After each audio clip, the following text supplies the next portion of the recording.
I'm gonna be honest. I was not allowed to listen to that music as a child. That's the first week I've recognized none of those licks. But give it up for Dan. Dan is great. He knows all of them. My parents would be very happy that I don't right now. So, hey, welcome in to Lakeland. Those of you who don't know me, my name is Jayson. I'm the Next Gen pastor here. And if you're watching online or in VR, welcome into the room this morning. Next week, like they said, we're at Church in the Park in Lake Geneva at Flatiron Park, which is really this incredible, sweet moment. You don't want to miss it out. We have 20 people scheduled to be baptized next week in public in the park, which is going to be incredible. There's actually so many fun stories tied into that weekend at the park. I actually met last year a family who does their family reunion every year at the same time at that park, and they just come to church with us. Like they live in another state, and they just found us, and they're like, cool, that's part of our family reunion tradition is we stay at the Cove, and then we come to church at this church that we will never see their actual building. So, don't miss out on it. It's incredible, and it's a great chance to dive in. Maybe invite somebody that might not come to a church building. Maybe they have a problem with that or they have an obstacle in the way. Maybe this is a chance to bring them to the park, which is much easier to walk into. And thank you for doing that, and thank you for joining us for week 3 of Greatest Hits. Now, I got to be honest. Josh was so well ahead of this Greatest Hits thing. He was planning it for weeks and months. And you're going to see the irony of the situation that I blew it so bad. He's like, what dates are you out? And I'm like, all right, cool. Here's the tour. I'm gone. No big deal. I'll take whatever you need, team player, right? Gold star, participation award. And I'm sitting there. I'm like, all right, I'll do whatever else you need, whatever else you need. And I have to come in. 6 weeks later, I'm like, hey, I forgot I have a vacation that week. I forgot we had a Thursday night service, which we've been doing for a year. And I had to come, and I'm like, man, I don't want to blow up the whole system, but I kind of got to blow up the whole system. And the irony that is so delicious in that is because I had already decided at that point that we were going to spend this morning talking about simplicity in our lives and in our schedules and in our money and not taking on too much, but instead being purposeful with everything we have. And I'm the guy who had to record a video 2.5 weeks ago to play on Thursday night because I was on water slides in the Dells, not understanding my own schedule. And I think the reason I'm starting with my own therapy session here is because I think there's some commonality in that. Actually outside in the lobby today, I already heard 2 or 3 people be like, man, it just feels like summer is going so fast. It feels like there's so much going on. Oh, I'd love to get dinner with you. We should totally do it. How does August sound? Right? There's all this stuff in the way. And honestly, we sit back and we just keep saying yes to more and more and more. And we don't even realize it's necessarily a problem until suddenly it becomes a very big problem. See, today we're talking about how do we fight for simplicity when it comes to those things that stack up inside of us. As a matter of fact, I would say our big idea is that when you live maxed out, eventually you're going to max out. It's inevitability. When you live maxed out, when you keep redlining, when you keep pushing, when you keep saying yes to more and more, when you keep adding and adding and adding without ever subtracting, eventually you're going to end up maxed out. And you don't realize you're maxed out until it's too late. Right? You just think it's a busy season. You just think it's a busy summer. I mean, let's be honest. We have 16 good weeks in the whole year, so we're going to make the best of it. But we sit there and we're like, all right, I can make that work. I can make that work. I can make that work. Never wondering if it's actually working for us or against us. And then we sit back and we're like, man, where did the years go? Where did the summer go? Where did the time go? Well, we spent it all. But we spent it all in accident. Right? You may be in a busy season when you're running 5 minutes late everywhere. That just happens. And I don't want to hear anything about it because it's me. You may just be running late 5 minutes, but if you live maxed out, eventually you're going to max out. And when you max out, you start canceling on things because you double booked or you have to record a video message instead of being live. Okay. You may be running late and might miss a pitch or two of your kid's baseball game. That's just a busy season. But when you're driving up and they're shaking hands and you're going to ice cream afterwards and you miss the entire game, that's when you're maxed out. You may be trying to time your kid's performance in the choir concert just to see their songs. That's a busy season, but what happens when eventually you forget it was even scheduled altogether and you have to readjust in a panic, right? The danger about living maxed out is we don't even see it's coming until it's already too late. It's this silent enemy that actually comes and attacks us slowly but surely, right? I think it's why the author of Proverbs put it this way. Proverbs 27:20 gives us a hint to what the problem really is when it comes to our schedules. It's us. Just as death and destruction are never satisfied, so human desire is never satisfied. Right? The reason our money and our schedule and our relationships and our seasons end up maxed out, it's not because of what's happening around us, it's because of what we're allowing to take place. Right? There's an actual ownership to this, and it's on us. Right? And this is why we try all types of different things to get there, right? I mean, how many of you remember a couple years ago the Marie Kondo thing? Like the Netflix thing, like you're supposed to hold up everything in your house and say, does this bring me joy? And if the answer was no, you threw it away. Like that was a dumb attempt to try to figure out the real problem. Does this knife block bring you joy? No. But I need knives. Right? Like, does this TV bring you joy a little bit, but I'm afraid to say it out loud now because Marie Kondo is going to be mad at me, right? Like, we tried that. A bunch of us tried that. And I'm willing to bet that 87% of those people brought the same stuff back into their house in 6 months. Right? We try that. How many of you guys are prone to buy a new annual calendar every year, and this is going to be the one that takes care of the problem? Right? I've spent more money than I care to admit on annual calendars, being like, finally, I figured it out. Nope. Right? We sit there and we try time management, deep cleans, or if you grew up like I did, angry parent yard sales, where they got rid of your stuff for you. And yet none of it seemed to solve the problem. It's like Proverbs says, just as death and destruction are never satisfied, so human desire is never satisfied. The problem isn't your schedule. It's not your budget. It's not the season. It's not the weather. The problem is us. And that's why it's such a sneaky issue, right? That's why it's such a sneaky enemy, because we've convinced ourselves that these things are normal. As a matter of fact, even after Thursday night, where we recorded a while ago, like, you guys get new stuff. Welcome. Like, I found this podcast that talked about, like, when people come back from vacation, right? And actually 65% of people that come back from vacation don't feel rejuvenated. They feel worse a week later after being back at work. Right? That's not necessarily a work problem, although maybe it is. But maybe that's actually an environment problem, that we set the standard for us to be tired. How about this? 35% of people who go on vacation this summer are just planning to finance it on credit cards and pay it off whenever it happens. Right? What about this? 52% of people admit that they spend most of their time multitasking because they can't have the time to focus on one thing. They have to do multiple. And this is why it's a sneaky enemy, because we've convinced ourselves that that lifestyle is just normal. We've convinced ourselves that that's just what it takes to live, and that's what it takes to keep up. But I just wonder if maybe, just maybe, we were never meant to live that life. Maybe we were never meant to live a life that was so scared about the future because of the things we've already spent in the past. Or maybe we weren't meant to live a life that was filled with scarcity and fear. Actually, 2 Timothy 1, 16, 17, 2 Timothy 1, 17, says, for God did not give us a spirit of fear and timidity, but one of power, love, and self-discipline, right? Like, we're not supposed to be known for being afraid and timid. We're supposed to be known of power, love, and self-discipline. As a matter of fact, I wonder if that's the life we were always supposed to have. Instead, we let things get in the way, and things speak louder than God. And schedules speak louder than God. I don't know about you, but this is an incredibly exciting beginning to Sunday morning. Thank you for being here. I'm going to make you feel worse for the next 20 minutes. No. I actually believe there's an answer. I believe there's an answer. As a matter of fact, I came across it a couple years ago. It was by a pastor down in Oklahoma. His name is Craig Groeschel. He actually says that the solution to this problem of ours is one word: margin. The solution to our schedules being overwhelmed and us being overwhelmed and us being beaten up by it, the solution to burnout and max out is margin. And he would define margin as the difference between what you have and what you need. All right, so if what you need is this, but what you have is this, all that space in the middle is margin. And I would say all that space in the middle is peace. All that space in the middle is actually abundant life that Jesus came to give us. But we just squandered it on things and more and more. When life is simple, and your time and your possessions are in line, you're most likely to actually experience margin and find the joy that comes with that type of a lifestyle, right? I mean, margin is when you have 2 hours to get ready to leave the house, but it only takes you 30 minutes to get ready, and you start.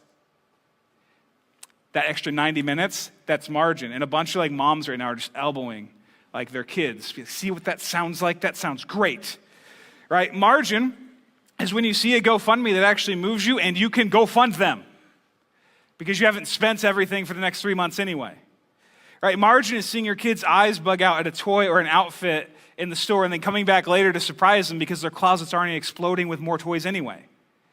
Right? When we have margin, we have peace. When we have margin, we can move. And most importantly, when we have margin, we can actually respond to what God is telling us to do. But you see what margin isn't? Margin isn't finding more time or space to cram stuff into. It's not putting 12 hours of work into 8 hours and feeling accomplished. Margin is finding the exact balance of what it takes to say yes to what you need to say yes to and say no to what you need to say no to. I think that's why later, years after that author of Proverbs wrote his version, Paul actually put it this way in Ephesians 5:15-17. He said, "So be careful how you live. Don't live like fools, but like those who are wise. Make the most of every opportunity in these evil days. Don't act thoughtlessly, but understand what the Lord wants you to do." Now, if you know anything about like ancient geography, which would be weird, like Ephesus was a town that had it going on.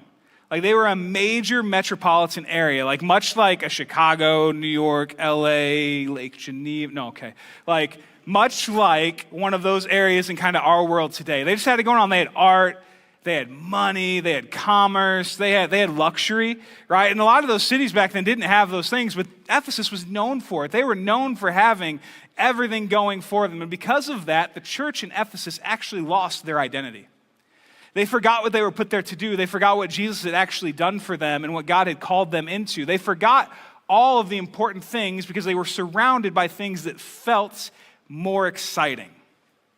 They had forgotten about what God had actually made them to do because they were surrounded by the trappings of fun and wealth and luxury and peace that they thought was bought through money, but actually can only be bought through relationship with God.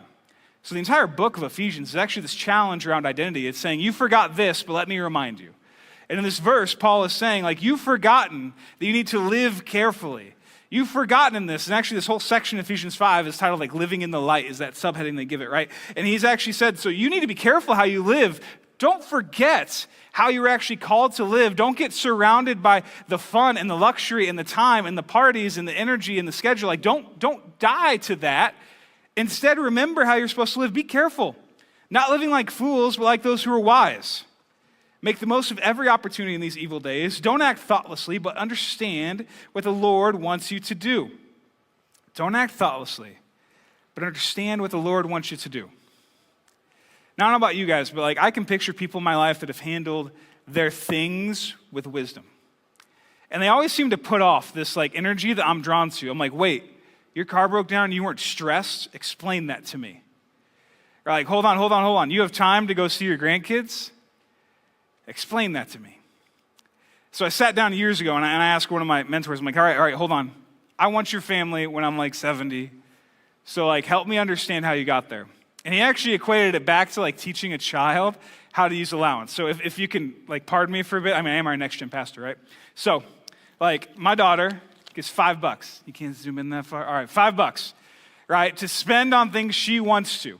And one of the first things we did when we started giving her that money was we explained that $5 can only be spent once, right? That $5 is gone and you exchanged it for whatever that thing is that you bought, right? And as I sat down with this mentor, he's like, listen, it's the same thing as teaching a kid allowance. You can only spend that $5 one time. What happens when you spend it? It's gone. So where along the way did we lose track of that? And we probably understood it when we were 8 or 9, getting our first allowance. But like, when did we lose track of that? When did we lose track that every dollar can only be spent once? When did we lose track that every hour can only be spent once? When did we lose track that every season can only be spent once? And instead we started living like we had some eternal credit card open that would just cash all of our checks no matter what. So what Paul is talking to is a church that is built in a city that does not have much material need. But he's saying, be careful. Be aware of how you're living. Don't live like fools, but live like those who are wise. And I think wisdom does something incredible, right? Wisdom actually unlocks a chain reaction that gets us to margin, right? Because wisdom creates thoughtfulness. When we're trying to chase wisdom, we actually become more thoughtful, right? Thoughtfulness then creates intentionality. Once we've decided what we want to do, we put a plan into action to get it. And intentionality creates clarity. We're going to say yes to what we need to say yes to. We need to say no what we need to say no to. Intentionality shows us how we need to proceed. Clarity helps us get there. And clarity, when we're actually following God when it comes to our schedule and our money, will always point to margin. Because God doesn't want you to borrow money 6 months from now to go on vacation now. God doesn't want you to be sitting there pulling your hair out, being short with your kids because you said yes to too many cookouts in July. Right? Jesus came so we might have life and have it to the abundant. But honestly, like this example from Ephesus isn't even the coolest one in the Bible, I think, when it comes to how we used our time and our money and our schedule. Right? It's not even the coolest version. Actually, I want to go back to the Old Testament and talk about Moses for a second. Because if you know anything about Moses, he actually lived like 4 different lives. Right? Moses was a prince, a shepherd, a leader, and then a nomad. He was a prince because he was born a Jewish commoner, got put into a river because the government was trying to kill Jewish babies at that point, and sent down the river. And he was ultimately found and kind of adopted by Pharaoh's daughter. So he became the princess's son. So he had a version of life that was a prince. He had everything given to him. Right? Then, in a moment of anger, he actually killed an Egyptian because he saw an Egyptian beating up one of his Jewish brethren. Right? And then he had to run away, and he had to escape. And he found a job way outside of his comfort zone as a shepherd, taking care of sheep and working for his future father-in-law.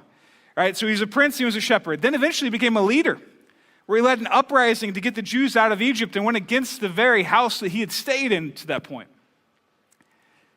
Prince, shepherd, leader, and nomad. See, Moses ends his life wandering the desert, waiting for the promised land that he wasn't going to get to enter. Moses lived 4 different lives. And I got to be honest with you, I don't have that credential. Now, I did change my major 17 times in community college. They loved me because you paid like $20 for each change. Like, I don't even think they were putting them through at the end. They were just taking the $20 from me and just giving it to the guidance counselor for putting up with me, right? But like I had that. I didn't live 4 different lives though. And it's Moses who had seen people live all kinds of different lives and handle all things in all kinds of different ways. He's seen enough life to get the idea that what you do matters and how you spend it matters. And through all those seasons, he definitely learned the value of time. So in Psalm 90, which we actually attribute as being written by Moses, in Psalm 90:10, he actually writes this, that our days may come to 70 or 80 if our strength endures. Can we just pause for a second? Right? Do you know how incredible the Bible actually is? That through the Spirit's influence, Moses wrote this, even when people in his day were living into the triple digits fairly commonly. Right? But still, the Spirit, knowing that we would be reading this at this time, put it actually into our terms. Right? That our days may come to 70 or 80 if our strength endures, yet the best of them are all but trouble and sorrow. Welcome to Lakeland. But, for they quickly pass and we fly away. Let's just stop for a second. Even if you have a good life, there will be years of sorrow and struggle. Even if you have an incredible blessing, there will be times where that blessing seems to evaporate around you and you're confused as to why. Right? Even if our days come to 70 or 80, yet the best of them are trouble and sorrow. Right? It doesn't mean that God's not paying attention when the blessings evaporate. He's still there. And it doesn't mean that just when we sabotage our own schedule that God stopped caring and protecting, because he still does. But it does mean that our days move fast. Our years quickly pass. They fly away. I mean, what's the old phrase, right? The days go slow, but the years go fast. I didn't get that. I thought you all were lying. Until I have kids now. And it is abundantly clear that you guys had it going on. Right? The truth is that even if our best years are 70 or 80, we'll have ups and downs. We'll have struggles. We'll have pain. But what we do with them, that's what matters. And Moses continues. He says this, if only we knew the power of your anger, your wrath is as great as the fear that is your due. And this is where he starts to turn it back, right? So 70, 80 years is about us. But suddenly he starts to turn it back. And he actually says, all right, but if we understood how great and incredible and majestic the God of the universe is, if we actually understood how incredibly absurd and loving it is that the creator of the universe has an investment in the way you spend your minutes, that the guy that orchestrated this whole thing, that put it all into motion, actually cares how you spend your dimes. That if we understood how big and mighty God is, and yet how deeply invested he is in us, if we could understand that, then we would be filled with such awe, that we would be filled with such wonder, that if we understood all of God's glory, if we could see it, we would actually freely say, here's my 70 years, what do you want? If we could actually come to grips with the fact that the creator of the universe cares that much about us, our response is naturally to say, yes, and what do you want with this time? Instead of wondering what we should spend our own time on, we would be asking him, what does he want us to spend our time on? Instead of wondering how we should budget just for our goals, we would say, okay, God, what do you want me to do with this money that you've already given me anyway? Right? Moses is saying that if we only knew the power of what you are, of how big you are, of how great you are, then we would have the fear that is honestly earned by it. Right? Moses is saying if we could see God that way, we would hardly hand over everything we have to Visa, MasterCard, and iCalendar. Right? We wouldn't say yes absent-mindedly. We wouldn't buy until the money is gone. We wouldn't book the schedule until the hours are taken. We wouldn't buy until the house was full. If we could see the fullness of God and his plan, we would say, yes, what do you have for me to do? And Moses wraps up. With that in mind, he wrote this. He said, so teach us to number our days that we may gain a heart of wisdom. Teach us to be honest about what we really have in this life. Teach us to be aware of what we really have so that we can gain a heart posture of wisdom. Teach us to live as though our days are numbered because our days and our money and our time are numbered. In light of your plan, God, teach us what you would have us do because your fullness is worth following, because your plan is worth my yes. Right? Do you see what's incredible here? Is if we actually are willing to hand over our schedule and our money, then God's priorities become ours. And suddenly we're living a whole different way because we gain a heart of wisdom from numbering our days. So let's just go ahead and number them real quick. Now, I don't know about you, but my family, we love to go to the same vacation spots because we get to watch our kids grow up there. Or maybe it's that we're boring. I'm not sure. But we love to go down to Disney World. It's one of our favorite spots to be, right? And when we go down, we have a whole plan. And if you've ever done Disney, you better have a plan. Otherwise, you're just getting ran over by souvenirs. So we're sitting there and we know that 60 days out means you have to do this. 120 days out, it means you have to do this. 5 days out, it means you have to pack the laundry. 2 days out, it means you have to wash everything you just wore out of the suitcase anyway because you packed too early, right? You go through this time and you have a schedule and you know what's coming. So let's go ahead and number our days real quick so that we can gain a heart of wisdom and so we can use this summer, this season, and really this life properly. Right, check this out. There is a time survey done by the American Time Use Survey. That's a weird title. I probably messed that up. So, a few years ago, they were talking about what the average American spends their time doing. Are you ready for this list? All right. So, most average Americans, not parents, spend 7.8 hours sleeping, 8.8 hours working. That's interesting. 1.8 hours on household activities, 1 hour eating and drinking, 1.2 hours caring for others, 1.5 hours on other. I don't know what that is. But in the day, if you do that math really quick, which I've already admitted my problem with math from Christian college, but I did it, and that leaves us with just 2.6 hours per day to spend the way we want. 2.6 hours, 156 minutes to spend the way we actually decide that we want to. Right? Do you know why Moses asked God to help us teach our number our days? Because we can't create a heart of wisdom until we see exactly what we're dealing with.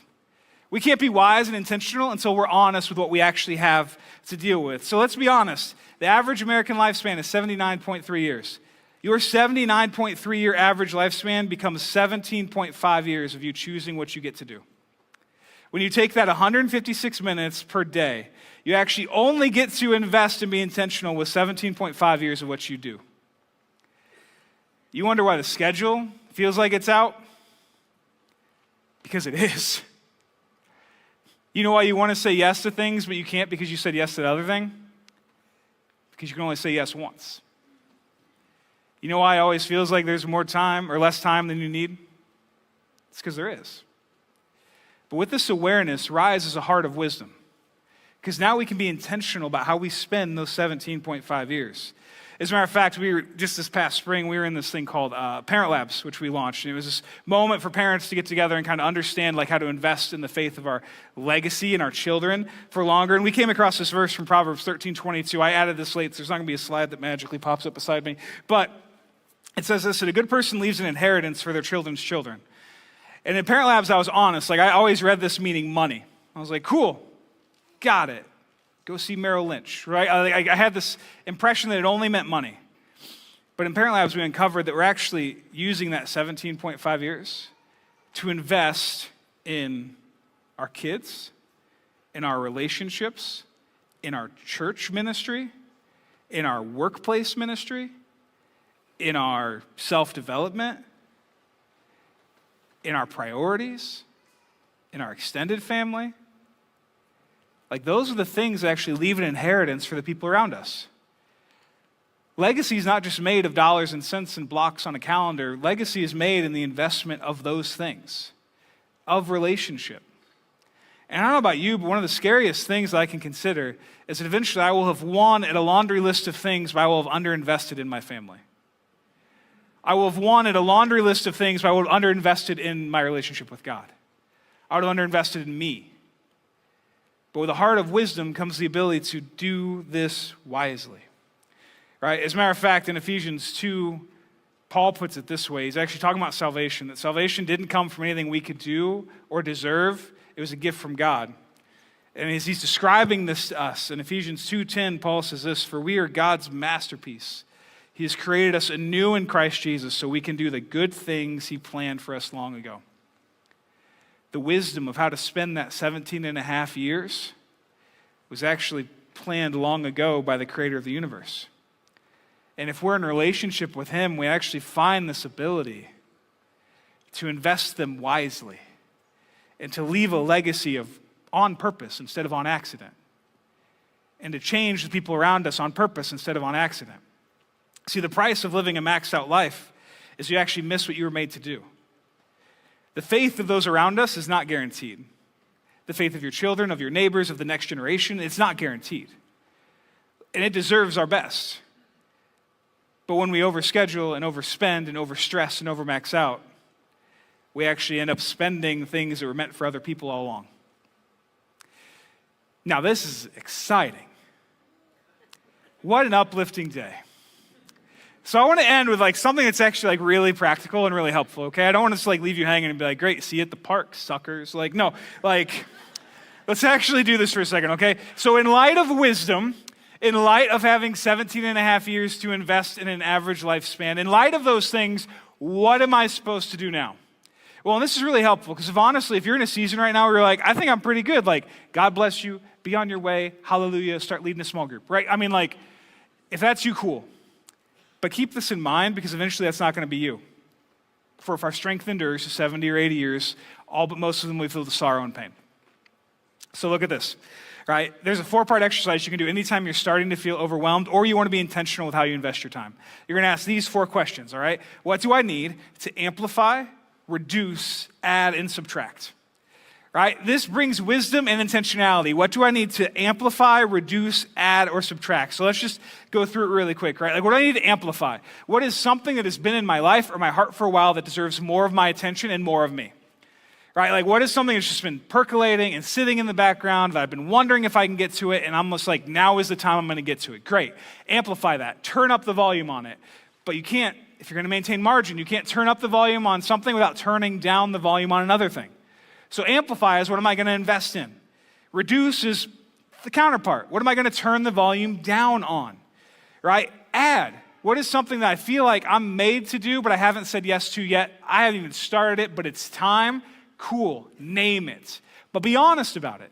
Because if you're adding something, it means you also have to subtract something alongside it. We're not going to fall into the same trap like the Marie Kondo era of Netflix. We're not going to say, yes, go do all this stuff, you got it. And then 6 months from now, you're all sitting there zombies and be like, I added, I amplified, why am I so tired? Right? As a matter of fact, the lie of our society right now in Western civilization is that you can add and amplify without ever having to subtract. But we know we can't. We know that's not how it works. And honestly, my family and I, we put this into practice this summer, right? And it's been tough, but it's been worth it, right? So my daughter, the reason we're on vacation this week was she's in the competitive dance team, and she was up at nationals in Wisconsin Dells. I don't know where she got it from. I can't dance. But this year on that team, she's made an incredible group of friends. And we decided that this summer we were going to be intentional with that group of friends. We just wanted to drop off in the summer because the practice was over, right? So we decided we were going to make our home a spot to hang out with, a safe spot to be. Now, that was a decision. That was an amplification, right? But within the amplification had to come a reduction, right? We had to reduce something. If we're going to say yes to opening up our house for blocks of time to these dance girls, which is fun, then we had to reduce something else. So my wife and I intentionally, we reduced some of the time we get to spend with our friends. We're not saying goodbye forever, but we're saying in this season, we would love to come swim. But right now, we got 3 girls coming over, and I got to cook them hot dogs, right? Like we said, we're going to turn this up, and just for a season, we're going to turn that down. And we actually found some pretty good balance in it, right? Added. What did we have to add then? We had to add more flex time into our schedule. We had to realize that we live out in the middle of nowhere in Genoa City. So like we had to add in drive time. We're like, hey, if you're going to come over, we'll pick you up. I run a mini bus service right now full of dance girls, right? Like, I'll come pick you up because I know it's a 20-minute drive for you, and we want Rory to hang out anyway, so we got you, right? Like, we had to add in drive time, literally. And we had to subtract something, because if we're going to add time to driving, we have to subtract time somewhere else. So we subtracted the hope that our house will ever be clean for the next 6 years. You think I'm kidding. Like, that's me. Like, I want the house perfect. And I came in, and I'm like, you know what? Just forget it. It's never going to get there. But you see the counterbalance that happened in this. And this summer, my daughter has gotten to do more with her friends. And because of that, we've gotten to do less with ours. For a season, that's okay. For a season, that's honest. Because we've added drive time, because we've added drive time, we had to subtract cleaning time.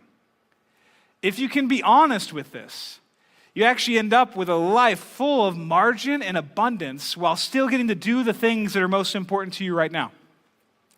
And I don't know about you, because June's up like now, y'all. You do have 2 months left of summer. What if instead of spending them all with all the wrong yeses, we were intentional? And instead of hitting school year tired and worn out, what if we hit the school year balanced and charged, ready to say yes to the next thing because we said yes to the right things now? That's what's on the line with this. And if we can get this right, we'll have time and space to invest in the legacy of the people around us. And we'll get to do the thing, the masterpiece that we were already created for anyway. That's a life worth living. That's something worth the intentionality of what do we amplify, reduce, add, subtract. Would you guys pray with me?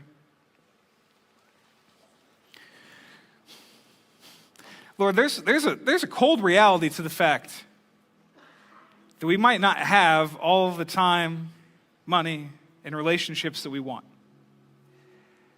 But God, right now I pray that that burden and that honesty would be washed away by the excitement of living in the calling you've made us. Lord, that cold reality would be washed away by the warmth of leaving a legacy to the people around us. God, I pray right now that in this space and online and in VR, Lord, that we wouldn't be marked by exhaustion. Instead, we would be marked for purpose. And that we would have your strength and your clarity and your wisdom as we number our days and say yes to what is yes and say no to what is no.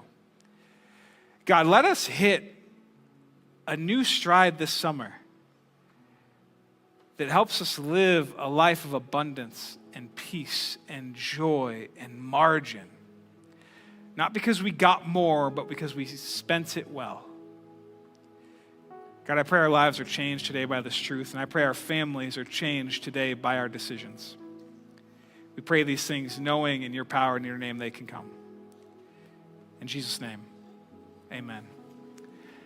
Thanks for being here, guys. Next week, one service, 10 a.m.